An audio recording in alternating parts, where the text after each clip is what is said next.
लोग आगे आ जाओ मैडम, थोड़ा साइड हो जाइए। समस्या है हमारी सम और विषम संख्याओं को हम कैसे पहचानेंगे।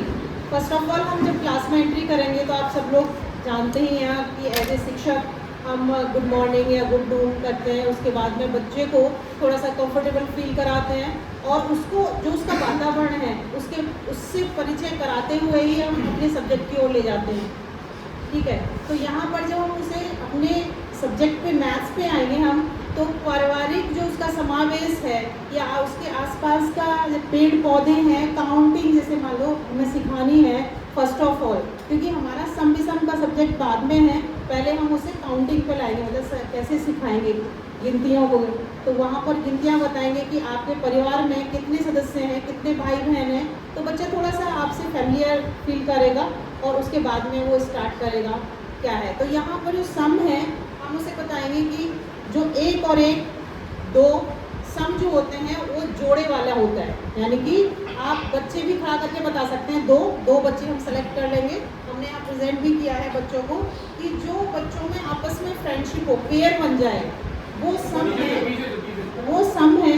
और यहाँ पर जो जोड़े से बाकी बच जाए, यानी कि यहाँ पे 3 आ रहा है और 5 आ रहा है, तो वो जोड़ा बच रहा है, यानी फ्रेंडशिप जो है आपकी वो एक बच्चा अकेला रह रहा है उसमें, वो आपका विषम हो गया है। तो इस तरह से हम उन्हें समझा सकते हैं कि सम में क्या है, आपका दोस्त आपका मित्र आपके साथ है, इक्वल है, मतलब उस सम में आएगा, और जो रह जाएगा दोस्ती से आपके ग्रुप से वो विषम में आ जाएगा। तो यहाँ पर इसी तरह से हमने बताया है कि हमें बताया भी, इसकी परिभाषा भी दी है कि ऐसी संख्याओं को हम सम संख्या कहते हैं जो 2 से विभाजित हो जाते हैं। 2 से विभाजित होने वाले संख्याओं को हम क्या है, सम संख्या कहते हैं। और विषम संख्या जो 2 से विभाजित ना हो, यानी कि एक शेष रह रहा है उसमें। ठीक है सर, इसकी एग्जाम्पल भी दिए हमने, 2, 8, 6, 2 और 4 यहाँ पर करके दिखाया है। तो इसमें इस तरह से 3, 5, 7, 9 ये हमारी विषम संख्याएं हैं। विधि है विश्लेषण विधि। जैसे अभी गोविंद ने बताया कि जो हमारी संश्लेषण विधि होती है ये हमारी ज्ञात से अज्ञात की ओर चलती है, जबकि विश्लेषण विधि जो हमारी होती है ये अज्ञात से ज्ञात की ओर चलती है। इसमें जब हम कोई बच्चों को कोई कॉन्सेप्ट सिखाते हैं तो हम उनको रटाते नहीं हैं, बल्कि उनको टुकड़ों में सिखाते हैं। अगर हम एक उदाहरण द्वारा समझाएं कि बच्चों को समझाना है इस 3 कोणों का योग 180 डिग्री होता है, 3 कोणों का योग 180 डिग्री होता है, तो हमें उनको कुछ लगाना नहीं है, तो कुछ नहीं करना है। एक उनसे कह देंगे आप किसी भी प्रकार के त्रिभुज बना दीजिए अपनी कॉपी पे, वो बच्चे त्रिभुज बनाएंगे अपनी कॉपी पे। अब उनसे हम कहेंगे इनमें जो 3 कोण है आप नापिए, जिनके माध्यम से आप उनको नापिए। वो उनको कोण ए, कोण बी, कोण सी नापेगा, उसकी माप डालेगा। कोण अगर बी ए आया 50 डिग्री, कोण बी आया 60 डिग्री, तो जो हमारा सी होगा कोण वो ऑटोमेटिक हमें पता चल जाएगा कितने डिग्री का होगा। और उन बच्चों से हम कहेंगे कि इन तीनों कोणों को जोड़िए, वो जो जोड़ेगा तो तीनों कोणों का योग जो आएगा वो 180 डिग्री आएगा। और इस प्रकार का जो ज्ञान प्राप्त करेगा वो ज्ञान स्थायी ज्ञान होगा, तो वो रटेगा नहीं कि हमें 3 कोणों का योग 180 डिग्री होता है। तो ये हमारी कहलाती है विश्लेषण विधि। और ये हमारी एक मनोवैज्ञानिक विधि होती है, छोटे बच्चों के लिए बहुत ही ज़्यादा उपयोगी होती है। पर इससे एक ड्रॉबैक सबसे बड़ा है कि इसे करने के लिए समय और लगता है। और बाकी पहले हम विश्लेषण विधि करते हैं, उसके बाद हम संश्लेषण विधि करते हैं। धन्यवाद।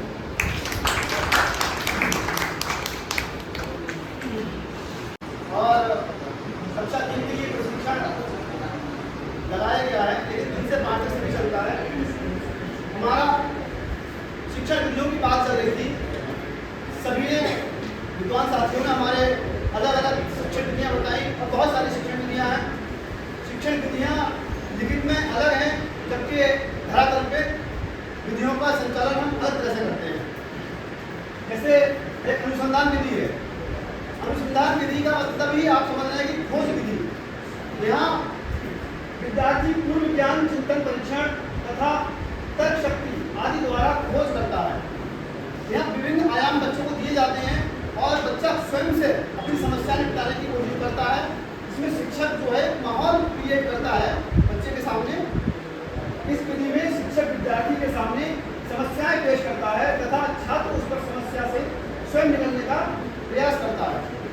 जैसे विद्युत विधि का बारे में जानकारी है, इधर आप देख रहे होंगे कुछ चित्र है, वो क्षेत्रफल के हिसाब से बता दीजिए सर ने कि जो वस्तु जितना स्थान घेरती है वह उसका उतना क्षेत्रफल कहलाता है।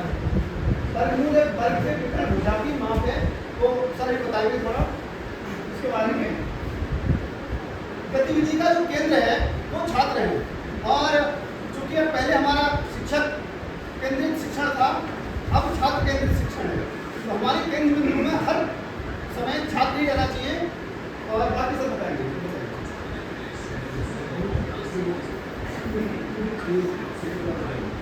जैसे कि शिक्षक और छात्र बच्चों के बीच में जो भी अंतर क्रियाएं होती हैं, हमारे क्वेश्चंस पुट अप करना, उनका आंसर देना, चाहे वो सही हो या गलत हो, तो एक होती है ब्रेन स्टॉर्मिंग। ब्रेन स्टॉर्मिंग का मतलब ये होता है कि हम कुछ क्वेश्चंस पुट अप करते हैं, बच्चे जो भी सही गलत जो भी बताते हैं उनको हम नोट करते जाते हैं, और उसके बाद जो जो पूछते जाते हैं, फिर जो उसके सही होते हैं उनको टिक करते जाते हैं, गलत को काटते जाते हैं।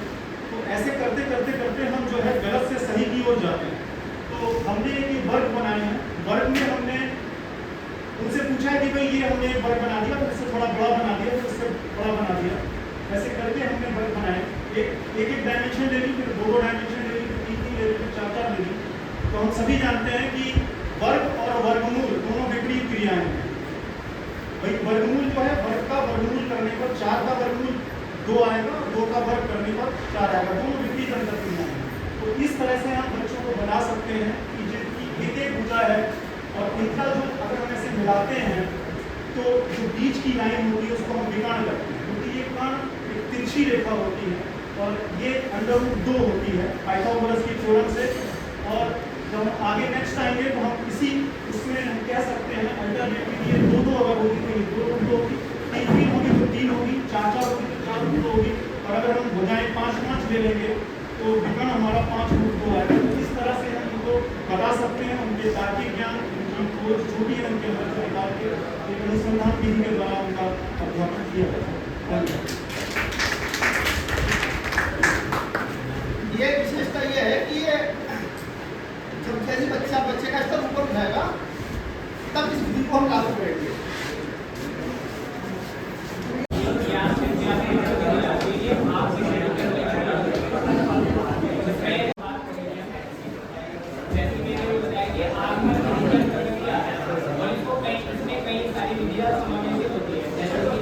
एक तो मूर्ख का मूर्ख योग, विशेष से सामान्य, दृष्टि से अदृश्य योग, सरल से जटिल।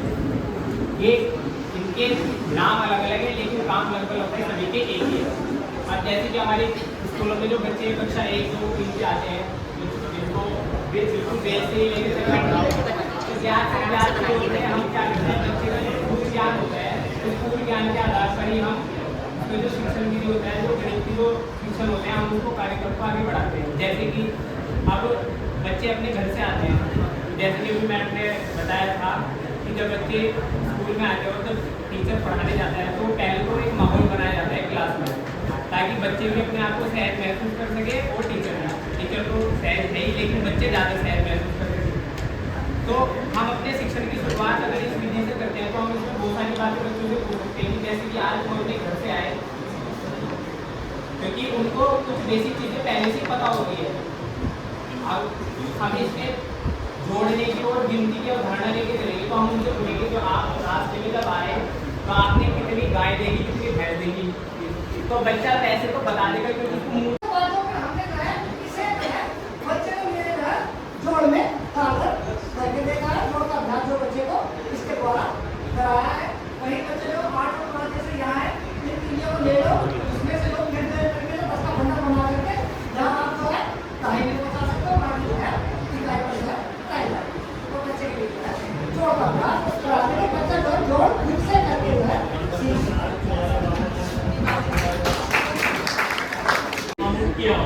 ऐसा कि हम बच्चों के सामने अगर कुछ भिंडियों के चित्र बनाते हैं, आकृति बनाते हैं, तो हम उनसे कहें क्या इसको आपने कभी इसे देखा है, वो कहेंगे हाँ देखा है। तो हम इस माध्यम से उन्हें अमूक एक तरीके से हम ये अंक ना लिखकर इनसे दिखाएंगे कि गिनती करो 1, 2, 3, 4 उन्होंने गिन लिया और आकृति को हमने इस प्रकार 4 से दर्शाया है। ये उनकी एक तरीके से देखा जाए तो आमूक होगा, वो कुछ 4 लिख सकते हैं। इसी तरीके से वो इन भिंडियों को गिनेंगे और इसे यहाँ लिखेंगे 5।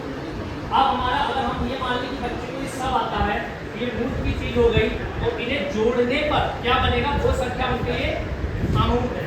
ठीक है, तो हम मान लेंगे कि जब जोड़ेंगे तो उनके लिए ये संख्या उनके नहीं है, वो उस पर दिमाग लगाएंगे और 11 आया, 9 आया, 6 आया तो खुद बताएंगे। इस तरीके से हम बच्चों को सिखा सकते हैं। ये हमारा